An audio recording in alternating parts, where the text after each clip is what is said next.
சேலத்தில் பணத்தை எண்ணியவாறே பேருந்தை இயக்கிய அரசு பேருந்து ஓட்டுநர் பணியிடை நீக்கம் செய்யப்பட்டுள்ளார். கோவையில் இருந்து சேலம் சென்ற நடத்துனர் இல்லாத அந்த பேருந்தில் கனியூர் சுங்கச்சாவடியில் ஏறிய நடத்துனர் ஒருவர் பயணிகளிடம் டிக்கெட் எடுத்துவிட்டு பணத்தை ஓட்டுநர் சக்திவேலிடம் கொடுத்து சென்றுள்ளார். பேருந்தை இயக்கியவாறே அந்த பணத்தை சக்திவேல் சரிபார்த்த காட்சி இணையத்தில் வைரலான நிலையில் உயர் அதிகாரிகள் நடவடிக்கை எடுத்துள்ளனர்.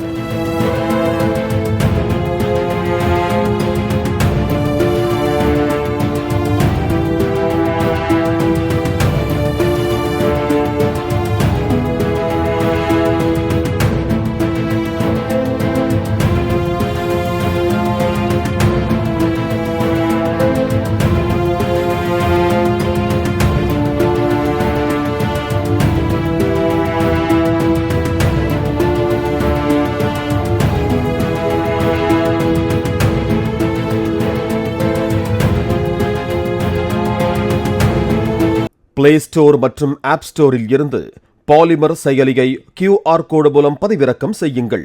செய்திகளை உடனுக்குடன் பெறுங்கள்.